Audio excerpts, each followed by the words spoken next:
दुनिया की सबसे ऊंची बिल्डिंग बुर्ज खलीफा, दुनिया का सबसे बड़ा मॉल द दुबई मॉल, दुनिया का सबसे बड़ा गार्डन दुबई मिरेकल गार्डन, दुनिया का एकमात्र 7 स्टार होटल जिसका नाम Burj Al Arab, world longest handmade gold chain. नमस्कार मित्रों, दुबई। जब भी इस शहर का नाम हमारे कानों में आता है तो हमारे दिमाग में बड़ी बड़ी इमारतें, महंगी से महंगी गाड़ियां, लग्जूरियस लाइफ, वहाँ की साफ सफाई, हाई लेवल्स का डेवलपमेंट, वहाँ के लोगों की लाइफ और ढेर सारा पैसा नजर आता है। फिर मैंने सोचा कि आज से करीब 25 से 30 साल पहले तो वहाँ पर कुछ भी नहीं था, तो मैंने रिसर्च करना शुरू किया, कई वीडियोस देखे, बहुत सारे आर्टिकल पढ़े, लेकिन मैंने एक बहुत ही इंटरेस्टिंग चीज नोटिस की जो शायद आज से पहले बहुत सारे यूट्यूबर ने मिस की है। हांगकांग और दुबई की एक ऐसी कहानी जो शायद बहुत सारे लोग नहीं जानते हैं। आज जो कुछ भी दुबई है वो आज से करीब 20 साल पहले वहां पर कुछ भी नहीं था। ना ही इनके पास पीने का पानी था, ना ही इनके पास खाने का कोई सामान था, ना ही इनके पास कोई गोल्ड था। अगर था तो बस रेत ही रेत। इन 20 सालों में दुबई में क्या हुआ और किस तरह से दुबई में आज इतनी बड़ी बड़ी बिल्डिंगें बन गई है, जहां पर सिर्फ चारों ओर बंजर रन के अलावा कुछ भी नहीं था। इस दुनिया में जितने भी देश है, वहां के रहने वाले हर एक इंसान का एक सपना होता है कि वो अपनी लाइफ में एक बार दुबई जरूर जाए।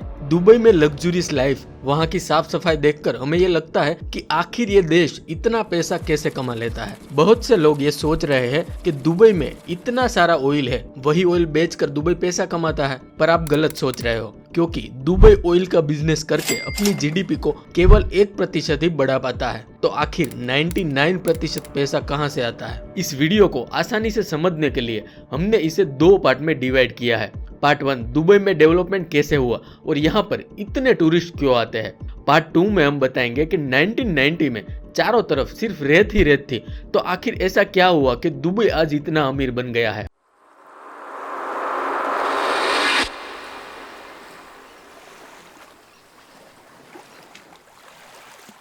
दुबई को जिस शख्स ने रेगिस्तान से इन ऊंचाइयों तक पहुंचाया है वो और कोई नहीं बल्कि दुबई के प्रेसिडेंट मोहम्मद बिन राशिद अल मखतूम है, जिनका मानना है कि मुझे कोई भी चीज एवरेज नहीं चाहिए बल्कि नंबर 1 चाहिए या फिर ओनली 1 चाहिए। तभी तो आज के समय में दुबई में दुनिया की सबसे वर्ल्ड क्लास चीजें मौजूद है, जैसे Burj Khalifa, the Dubai Mall, Dubai Miracle Garden, 7 star hotel Burj Al Arab, world's longest picture frame. ऐसी कई सारी चीजें हैं जो दुबई को और देशों से बिल्कुल अलग करती है। जैसे और देशों में आप अपनी कार को अपने घर के बाहर बड़ी ही आसानी से धुल सकते हो, वैसे आप यहाँ पर दुबई में नहीं कर सकते, क्योंकि अगर आपने ऐसा किया तो आप पर जुर्माना हो सकता है। इसके लिए अलग से कार वॉशिंग स्टेशन होते हैं जहाँ आपको अपनी कार ले जाकर धुलवानी पड़ती है, और अगर आपकी गाड़ी गंदी है, उसे आप बिना साफ किए सड़क पर लेकर निकले हैं तो दुबई के 200 दिरहम ऑटोमेटिक आपके अकाउंट से तुरंत ही कटकर गवर्नमेंट के अकाउंट में चले जाएंगे। दुबई के जो शेख है उनकी सोच सिर्फ 1 या 2 साल आगे की नहीं होती है,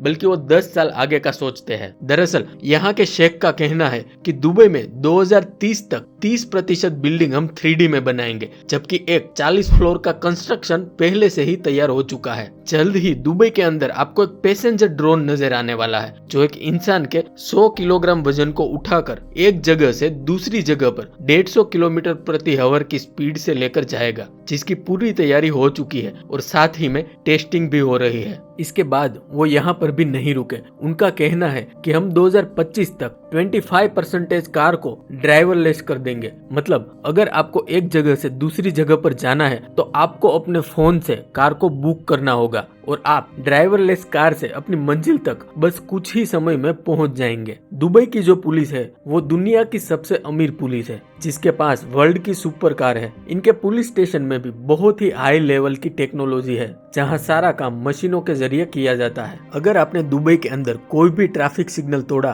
तो वहां आपको कोई भी पकड़ेगा नहीं, बल्कि आपके अकाउंट से ऑटोमेटिक पैसे कट जाएंगे। अगर कोई रास्ते पर थूका या कूड़ा कचरा किया तो उसकी पेनल्टी अलग से, और अगर किसी लड़की को छेड़ा या पब्लिक प्लेस पर किस किया तो आप सोच भी नहीं सकते कि वहाँ की सरकार आपके साथ क्या कर सकती है। मतलब यहाँ की गवर्नमेंट ने इतना फाइन अलग अलग चीजों को लेकर लगाया है कि यहाँ के लोगों को कोई भी गलती करने से पहले 1000 बार सोचते हैं, और इसीलिए दुबई में क्राइम रेट एकदम 0 है। ये तो हो गया कि दुबई में इतना डेवलपमेंट कैसे हुआ, लेकिन सवाल तो अभी भी यही है कि दुबई के पास इतना पैसा कहां से आया और दुबई ने इतनी बड़ी बड़ी बिल्डिंगें क्यों बनाई।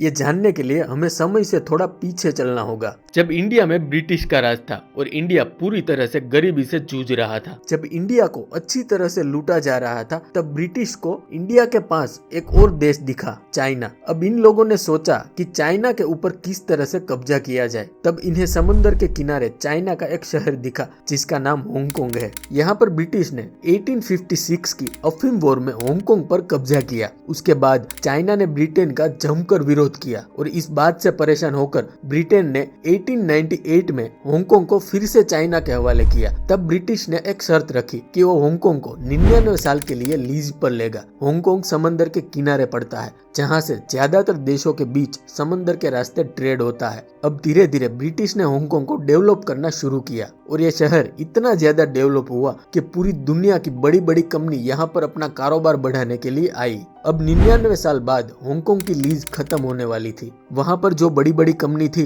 वो डर रही थी कि अगर ये हांगकांग फिर से चाइना के पास चला जाएगा तो चाइना हम सब के ऊपर दबदबा बनाएगा और हमें यहाँ पर अपना कारोबार करना मुश्किल हो जाएगा। तो ब्रिटिश ने यहाँ पर एक बीच का रास्ता निकाला। ब्रिटिश ने चाइना से कहा कि अब चाइना में 2 कानून रहेंगे, देश एक ही रहेगा लेकिन चाइना के लिए अलग कानून और हांगकांग के लिए अलग कानून। जैसे हमारे भारत में था, जम्मू कश्मीर के लिए अलग कानून और भारत के लिए अलग कानून। अब ब्रिटिश ने यह कानून 50 साल के लिए ही बनाया था। जब ये हांगकांग की लीज 1997 में खत्म होने वाली थी, तब से लेकर 50 साल तक। अब वहाँ की बड़ी बड़ी कंपनियां इन बातों से डरी हुई थी क्योंकि सबको पता था अगर ये हांगकांग चाइना के हाथ में चला गया तो चाइना इन सब पर कब्जा कर लेगा। 1997 में ये सारी कंपनियां शिफ्ट होना चाहती थी। तब दुबई के किंग ने इन लोगों को यूएई में इनवाइट किया क्योंकि दुबई भी समंदर के रास्ते पड़ता है। दुबई भी पूरी दुनिया में ट्रेड करने के लिए एकदम बेस्ट जगह था और दुबई के किंग ने इन सभी लोगों को ये प्रॉमिस किया कि हांगकांग में आपको जो भी फैसिलिटीज मिलती थी वो सब हम आपको यहाँ पर देने के लिए रेडी है। हांगकांग भी समंदर के किनारे ही पड़ता था और दुबई भी समंदर के किनारे ही था और इसी बात का फायदा उठाकर सारी कंपनियां दुबई में चली आई।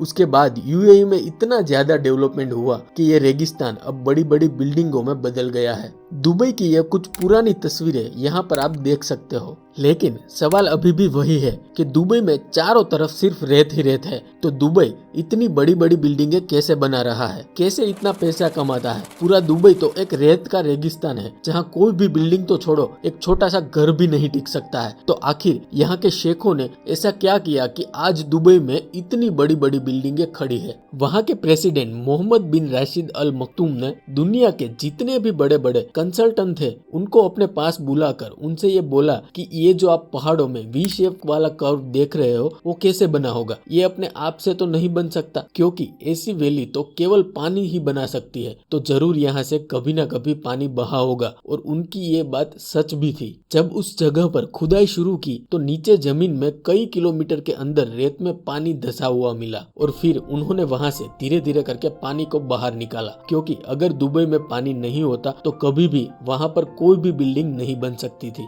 फिर चाहे वो बुर्ज खलीफा हो या बुर्ज अल अरब या फिर दुबई के अंदर जितने भी बड़े बड़े 5 स्टार होटल है, इन सभी को दिन में कई लाख लीटर पानी की जरूरत पड़ती है। दुबई के जो शेख है उनको हर एक चीज नंबर 1 चाहिए होती है, तभी तो वो ऐसे ऐसे प्रोजेक्ट पर काम करते हैं जो आज तक किसी ने भी ना किया हो। आने वाले समय में दुबई के अंदर एक ऐसा शहर बनने वाला है जो पूरी तरह से एयर कंडीशनर होगा। एक ऐसी हाइपर लूप टेक्नोलॉजी जो अबू धाबी से दुबई तक 10,000 पैसेंजर को लेकर सिर्फ 15 मिनट के अंदर लाकर छोड़ेगी। ऐसे कई और भी प्रोजेक्ट है जो शायद ही आपने कभी सुना होगा और इन्हीं सब की वजह से दुबई और देशों से बिल्कुल अलग है, जिसकी वजह से लोग यहाँ एक बार अपनी लाइफ में जरूर आना पसंद करते हैं। अगर आपको ये वीडियो अच्छी लगी है तो अपने दोस्तों के साथ जरूर शेयर करें। आप इस वीडियो के बारे में क्या सोचते हो आप हमें कमेंट करके बताइए। ये मेरी चैनल अभी नई है, सब्सक्राइबर बिल्कुल भी नहीं है। अगर आप मुझे सपोर्ट करना चाहते हो तो चैनल को सब्सक्राइब जरूर करें।